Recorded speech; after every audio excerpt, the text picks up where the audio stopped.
कांग्रेस का शीर्ष नेतृत्व रायबरेली में जनता की सेवा के लिए उपस्थित नहीं था।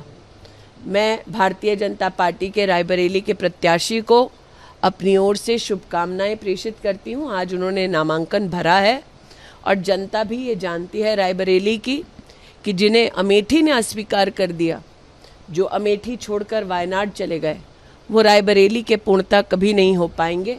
अमेठी जो गांधी परिवार का गढ़ था, जो कांग्रेस की सत्ता का केंद्र था, राजीव गांधी की सियासी रणनीति का हिस्सा था, जहां से 4 बार राजीव गांधी सांसद थे, 3 बार राहुल गांधी ने चुनाव जीता था, वहां से गांधी परिवार का सफाया हो गया है। पहले सीट गई, अब गांधी परिवार को अमेठी की उम्मीदवारी से भी हाथ धोना पड़ा। 2019 में स्मृति ईरानी के हाथों हार क्या मिली, राहुल गांधी मैदान छोड़कर भाग गए और इसी के साथ अमेठी संसदीय सीट से गांधी परिवार की उम्मीदवारी खत्म हो गई।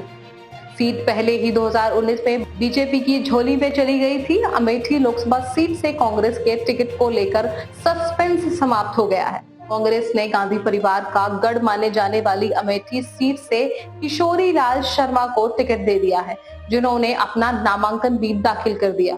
केएल शर्मा सोनिया गांधी के संसदीय क्षेत्र के प्रतिनिधि थे। पिछले 3-4 दिनों में अमेठी से डेरा डाले हुए थे और नामांकन की तैयारियां को लेकर बैठकें भी कर रहे थे और जैसे ही टिकट का ऐलान हुआ, फटाफट अपना नामांकन दाखिल कर दिया। जब से चुनाव की तारीखों का ऐलान हुआ था, तब से ही सबकी नजर अमेठी संसदीय सीट पर थी। 2014 में दूसरे नंबर पर रही और 2019 में कांग्रेस के किले को ढहाने वाली स्मृति ईरानी को बीजेपी ने अपना उम्मीदवार बनाया था, जिन्होंने अपना नामांकन भी दाखिल कर दिया था। लेकिन कांग्रेस के अंदर खाने में अमेठी सीट को लेकर लगातार उपाहों की स्थिति है। जिस स्मृति ईरानी ने कांग्रेस के किले में सेंध लगाई थी, उसके सामने किसे चुनावी मैदान में उतारा जाए, उसको लेकर लंबी चर्चा हुई और बाद में राहुल गांधी का नाम हटाकर कांग्रेस ने अमेठी से केएल शर्मा को अपना उम्मीदवार बनाया। कांग्रेस की ओर से केएल शर्मा को उम्मीदवार घोषित किए जाने पर बीजेपी ने बड़ा सियासी मोर्चा खोल दिया है और स्मृति ईरानी को तो जैसे चुनाव से पहले ही जीत मिल गई हो।